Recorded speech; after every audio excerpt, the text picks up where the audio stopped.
귀한 찬양 감사합니다. 세상의 모든 어린이들과 사랑하는 성도 여러분에게 하나님의 놀라우신 은혜와 축복이 충만하게 임하시기를 주님의 이름으로 축복합니다. 오늘은 어린이날이며 어린이 주일입니다. 예수님 당시 어린이란 천대를 받던 대상이었습니다. 그래서 이 노동력이 가장 중요한 재산이었던 시대에 노동에 보탬이 안 되고 도리어 식량만 축내는 것으로 생각된 어린이들은 쓸모없는 존재로 여겨졌던 것입니다. 요즘은 도리어 부모가 어린이들을 지나치게 위하고 과잉보호해서 문제가 되지만은 이런 말 나오기 시작한 지가 불과 얼마 되지 않았습니다. 좀 먹고 살만하니까 이제 아이들이 귀하게 여겨지지, 예전에는 먹고 살기 위해 일손 하나라도 더 필요하고 또 먹을 입 하나라도 줄였으면 하는 시대에는 어린이들이 상당히 천대를 받고 귀히 여김 받지 못했던 것입니다.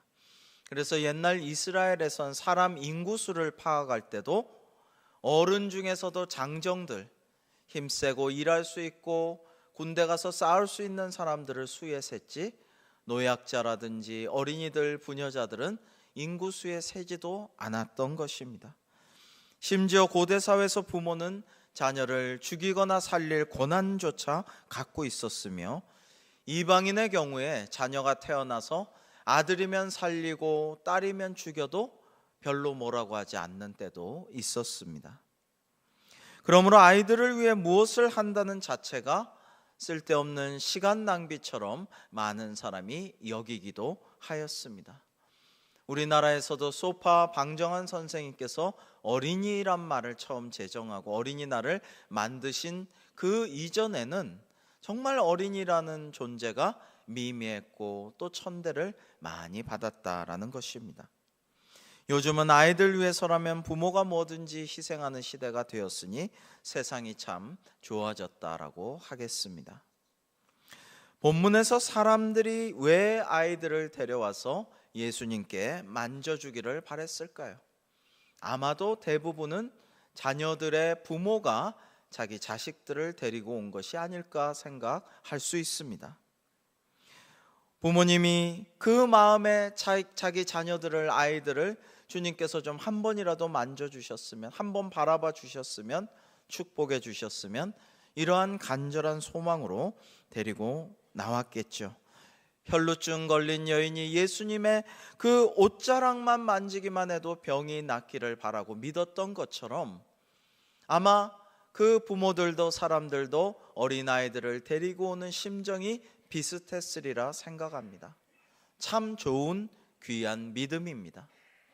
그런데 문제는 제자들이 그 마음을 전혀 이해하지 못하고 마구 꾸짖고 나무라 가지고 쫓아내려고 했다라는 것입니다. 물론 당시의 일반적인 관습에 따라서 아이들을 하찮게 여겼다고도 할 수 있지만 제자들의 마음은 자신들이 굉장히 의젓한 행동을 한 것이라고, 주님 안 그래도 바쁘고 피곤하시고 할 일도 많고 예약한 그 접객할 사람들도 많은데 이런 쓸데없는 어린 것들을 만날 시간이 어디 있냐고 내가 쫓아내고 나무란 것이 성숙한 행동이라고 착각하고 있을 수도 있다는 것입니다. 그런데 예수님의 반응이 어떠셨습니까? 예수님은 이에 노하셨습니다.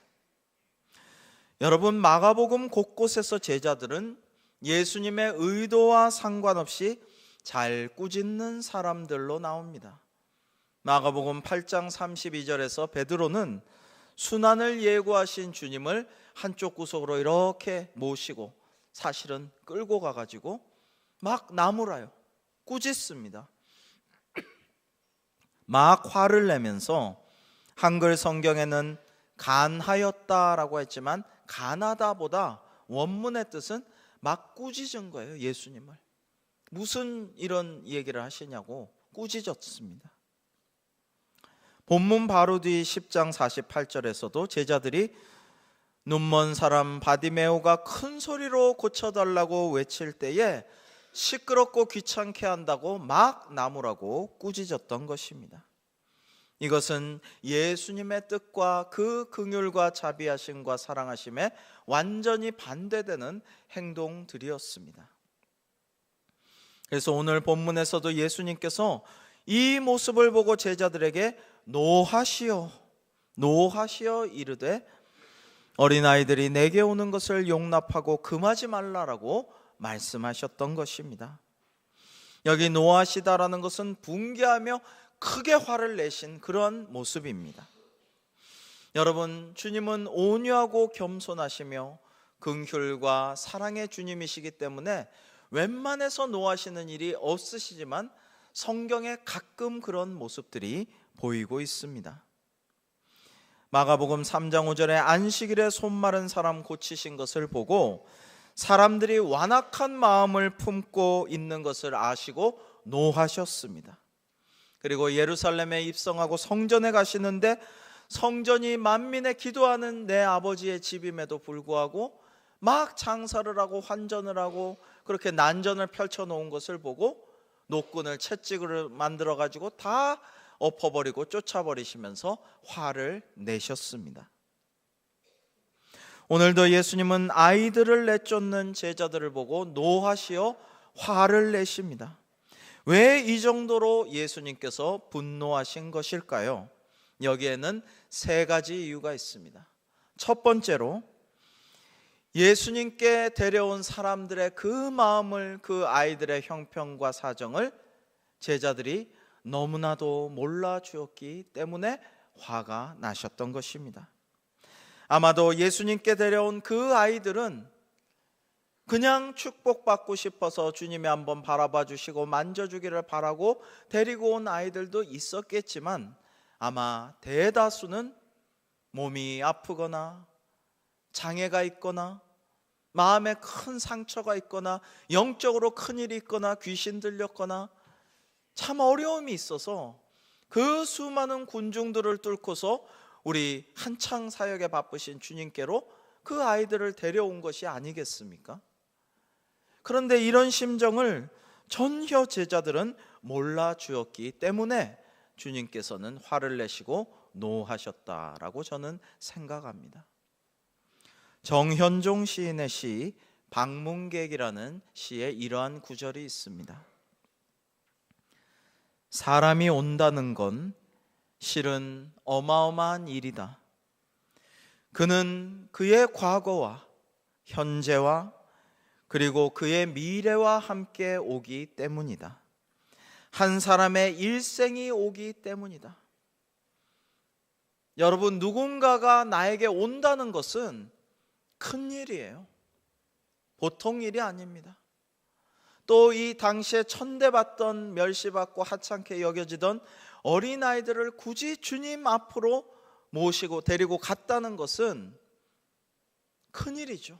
보통 일이 아닌데 제자들은 그 부모의, 그 사람들의, 그 아이들의 아픔과 상처와 심정을 조금도 생각지 않았으니 주님이 화가 나지 않으셨겠습니까?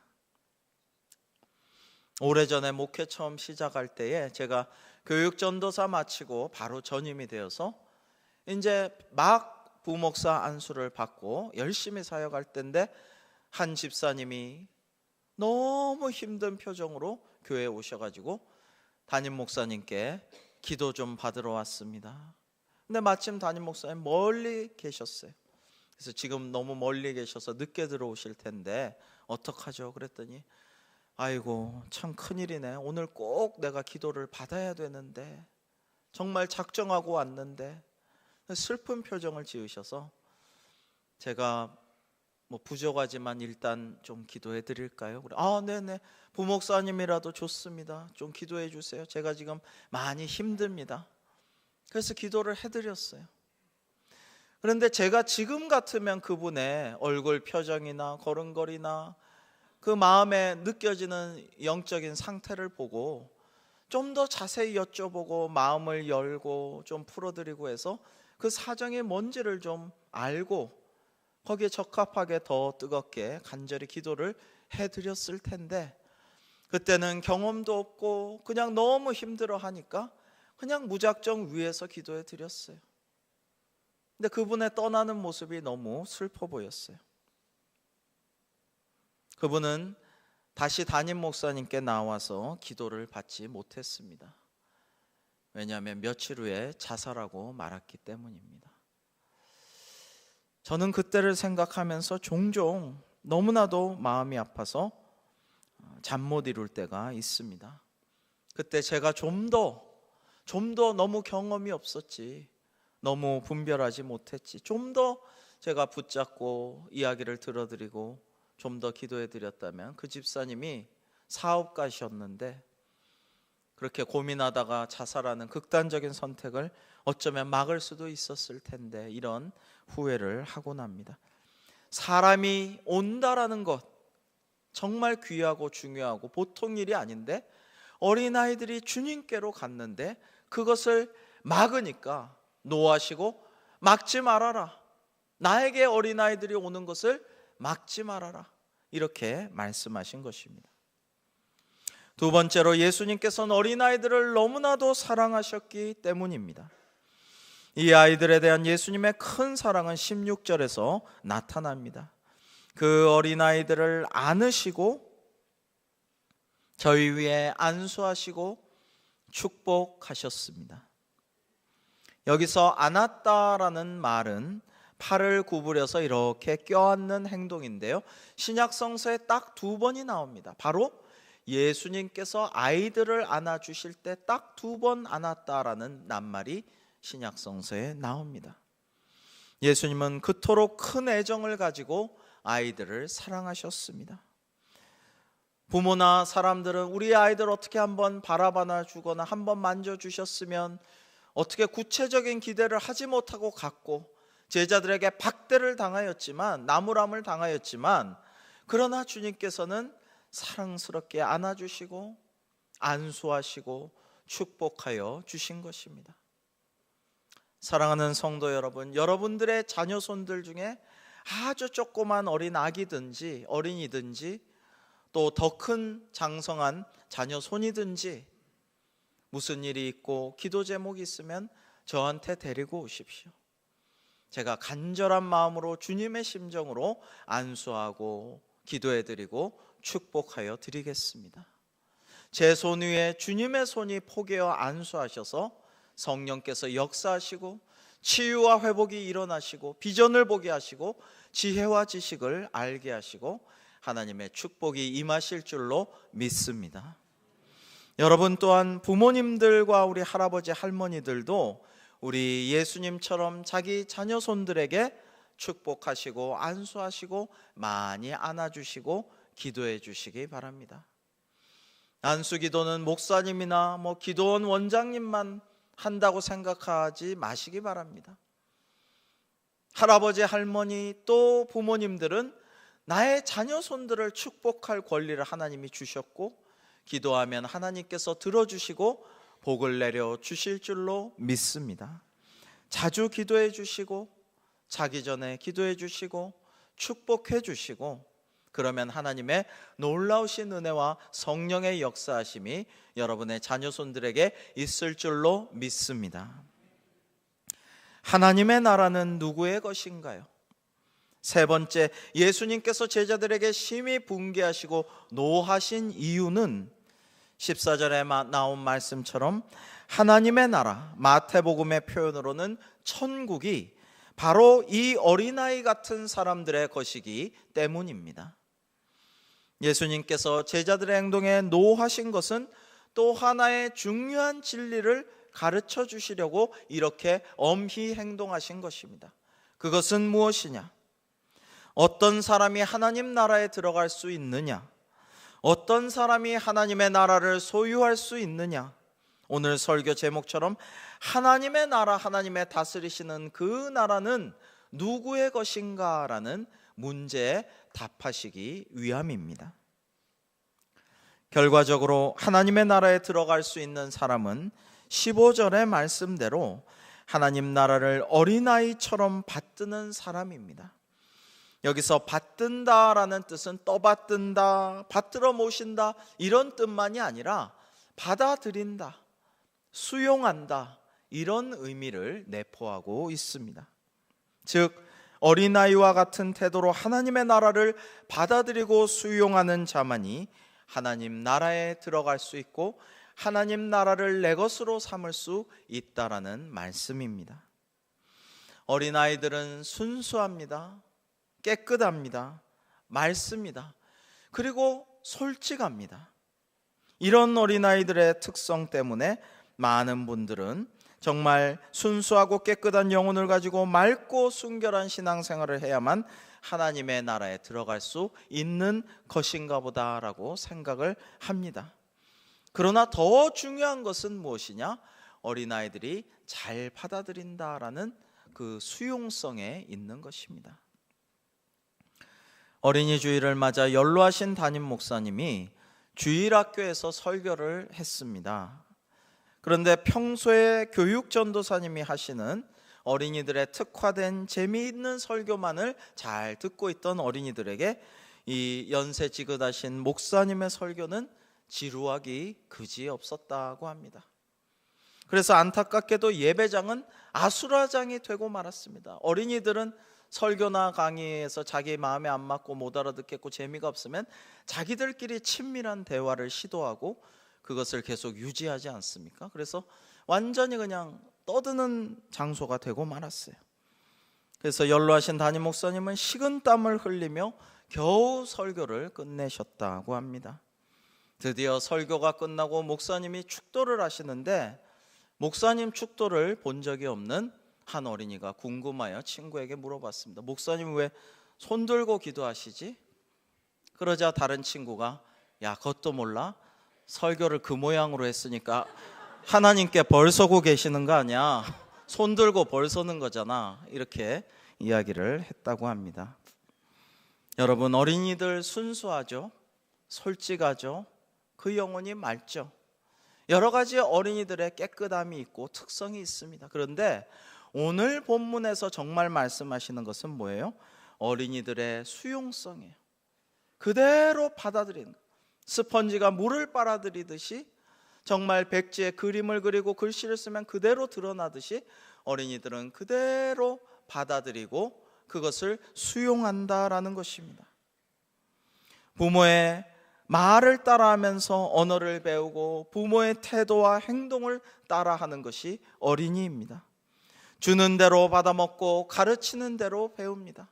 때로는 장난으로 먹지 못할 것을 입에 갖다 대면 그냥 받아 먹으려고 입을 벌리고 먹으려고 합니다.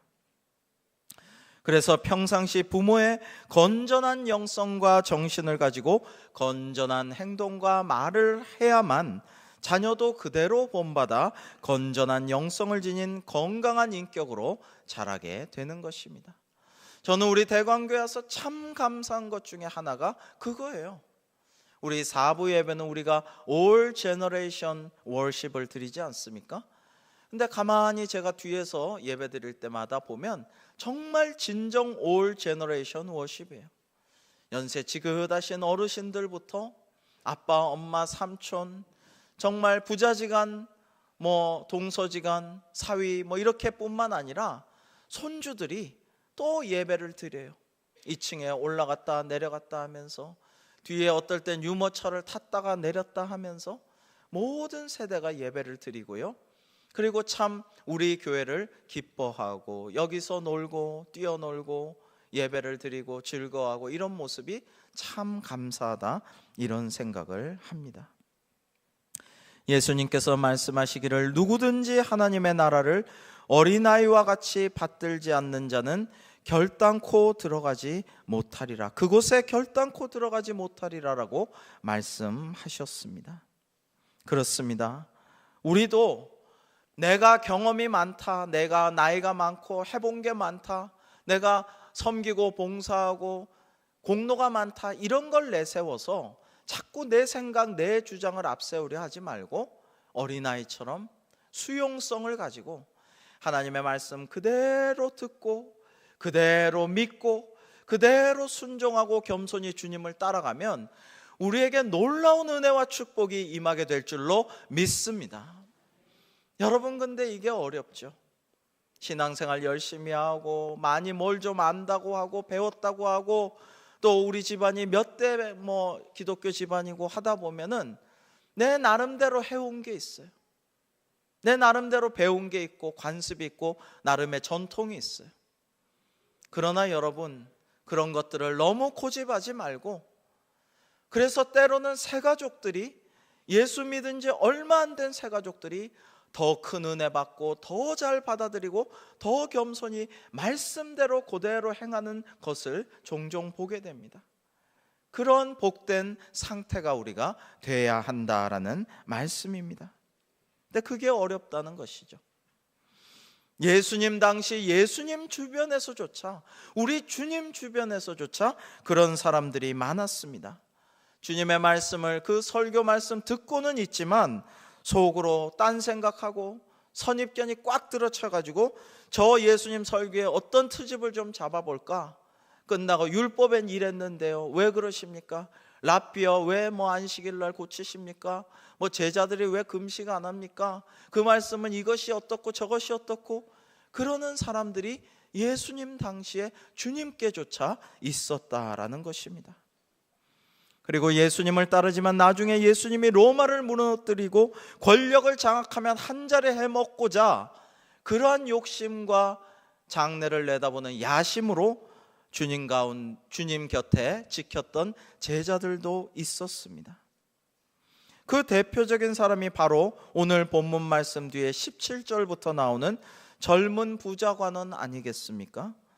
그는 하나님의 나라에 대한 갈망은 있었으나 그 마음에 재산에 대한 미련이 꽉 차 있었기에 결국 예수님의 하나님 나라 초대, 가장 귀하고 가장 필요한 그 영생의 초대를 그만 버리고 자기의 재산 때문에 근심하며 돌아가고 만 것입니다.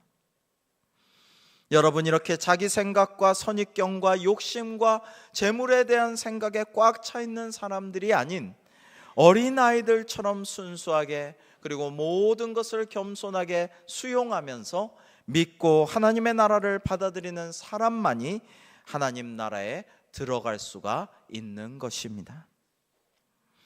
그래서 예수님께서는 이 말씀을 하시고 나서 하나님 나라 백성의 가장 좋은 모범인 이 어린아이들을 안아주시고 안수하시고 축복하셨습니다. 세상에서 어른은 어린이의 거울이라고 합니다. 어른의 말과 행동이 그대로 아이들에게 전수된다는 뜻이죠. 그런데 시인 워즈워드는 어린이는 어른의 아버지다라고 노래하였습니다.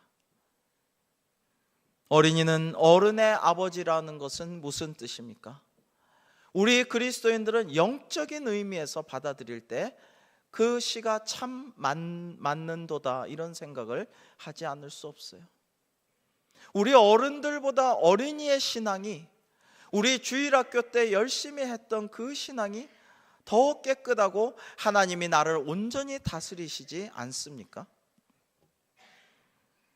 우리 자녀손들의 해맑은 눈동자들을 바라보면서 나 자신을 그 맑은 눈동자에 비추어 보면서 우리는 어린아이 같은 순수한 믿음으로 전능하신 하나님께 의지하고 기도하고 감사하고 은혜를 받은 후에는 그 사랑의 복음을 정말 순수하게 내 친구에게 전해야지.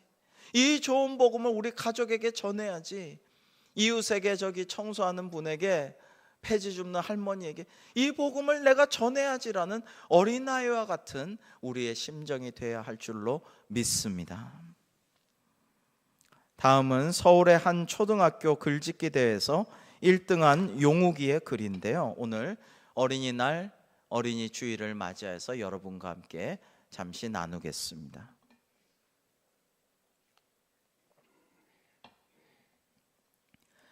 사랑하는 예수님, 안녕하세요. 저는 구로동에 사는 용욱이에요. 구로초등학교 3학년이고요. 우리는 벌집에 살아요. 벌집이 무엇인지 예수님은 잘 아시지요? 한 울타리에 55가구가 사는데요, 1, 2, 3 번호가 써여져 있어요. 우리 집은 32호예요. 화장실은 동네 공중변소를 쓰는데 아침에는 줄을 길게 서서 차례를 기다려야 해요.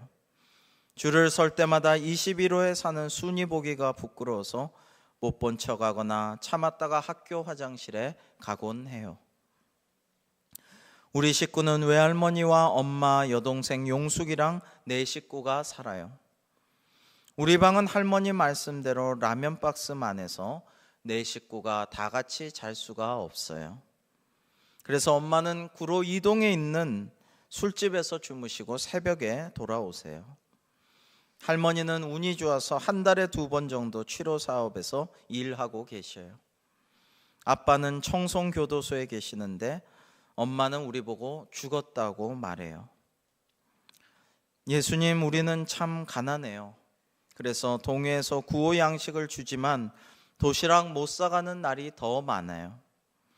엄마는 술을 많이 먹어서 간이 나쁘다는데도 매일 술 취해서 어린애 마냥 엉엉 우시길 잘하고 우리를 보고 이 애물 딴지들아 왜 태어났니? 같이 죽어버리자라고 하실 때가 많아요. 지난 4월달 부활절날 제가 엄마 때문에 회개하면서 운 것 예수님은 보셨죠? 저는 예수님이 제 죄 때문에 돌아가셨다는 말을 정말로 이해를 못했거든요. 저는 죄가 통 없는 사람인 줄만 알았거든요. 그런데 그날은 제가 죄인인 것을 알았어요. 저는 친구들이 우리 엄마 보고 술집 작부라고 하는 말을 듣는 것이 죽기보다 싫었고요. 매일매일 술 먹고 주정하면서 다 같이 죽자고 하는 엄마가 얼마나 미웠는지 아시죠? 지난 부활절날 저는 엄마 미워했던 것 용서해 주세요라고 예수님께 기도했는데 예수님께서 십자가에서 피 흘리는 모습으로 용우가 내가 너를 용서한다 라고 말씀하시는 것 같아서 저는 그만 와락 울음을 터뜨리고 말았어요. 그날 교회에서 찐 계란 2개를 부활절 선물로 주시길래 집에 갖고 와서 할머니와 어머니께 드리면서 난생 처음 전도를 하였어요. 예수님을 믿으면 구원 받는다고요. 몸이 아파 누워 계시던 엄마는 화를 내면서 구원만 받아서 사냐 하시면서 집주인이 전세금 50만 원에 월세 3만 원을 더 올려달라고 하는데 예수님이 구원만 말고 50만 원만 주시면 내가 예수 믿지 말라고 해도 내가 믿겠다라고 하시지 않겠어요. 저는 엄마가 예수님을 믿겠다는 말에 신이 나서 기도 열심히 한 것 아시지요? 학교 갔다 집에 올 때도 몰래 교회 들어가서 기도했잖아요. 근데 마침 어린이날 기념 글짓기 대회가 덕수궁에서 있다면서 우리 담임 선생님께서 저를 뽑아서 보내주셨어요.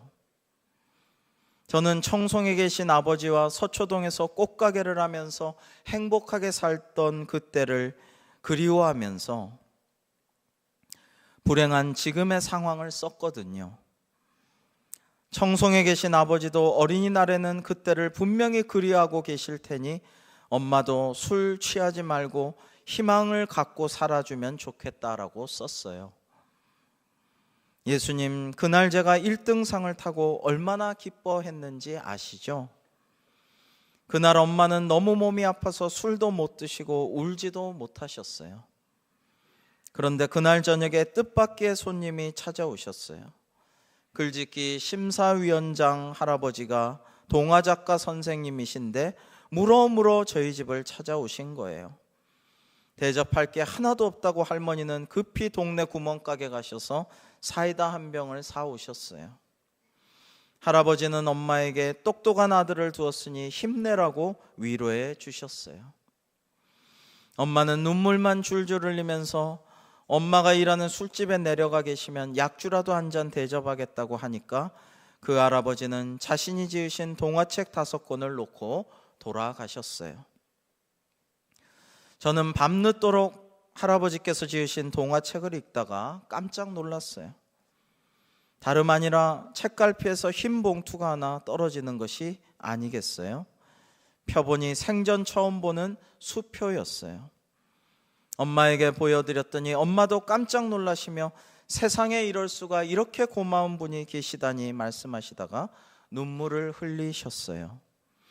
저는 마음속으로 할아버지께서 오셨지만 사실은 예수님께서 주신 거예요 라고 말하는데, 엄마도 그런 내 마음을 아셨는지 얘 용우가 예수님이 구원만 주신 게 아니라 50만 원도 주셨구나 라고 울면서 말씀하시는 거예요.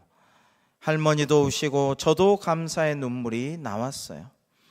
동생 용숙이도 괜히 따라 울면서 오빠 그럼 우리 안 쫓겨나고 여기서 계속 사는 거야 라고 말했어요.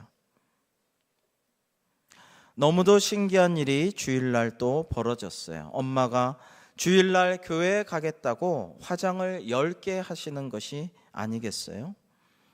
예배에 가신 엄마가 얼마나 우셨는지 두 눈이 솔방울만 해가지고 집에 오셨더라고요.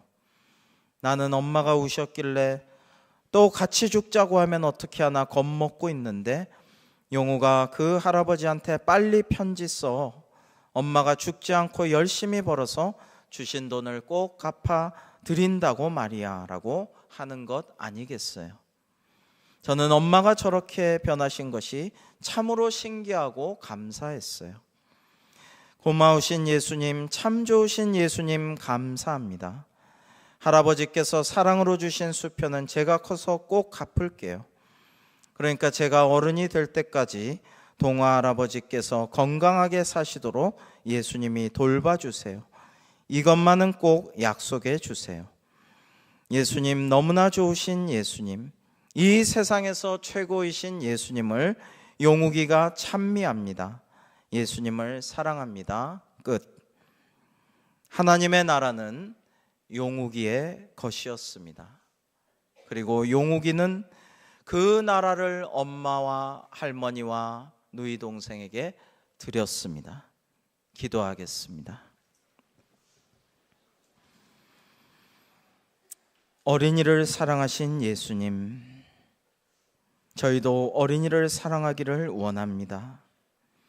내 자녀 손들을 더욱 사랑하며 기도하며 하나님의 말씀과 교훈으로 양육하게 하시고, 나의 자녀들 뿐만 아니라 우리 교회와 주변에 있는 모든 어린이들을 예수님처럼 안아주고 안수하고 기도하고 축복하게 하여 주시옵소서. 또한 어린아이와 같아야 하나님의 나라를 가질 수 있음을 저희가 잊을 때가 많았습니다. 저희도 주님 앞에서 어린아이처럼 깨끗하고 순수하고 맑은 신앙으로 서서, 그리고 하나님의 말씀을 그대로 수용하고 받아들여서 전능하신 하나님께서 다스리시는 그 나라를 받아들이고 하나님 나라의 주인공 되게 하여 주옵소서. 사랑이신 하나님의 구원의 복음을 내 가족과 친구와 이웃에게도 전하여 그들도 하나님의 나라를 갖게 하여 주시옵소서. 예수님의 이름으로 기도하옵나이다. 아멘.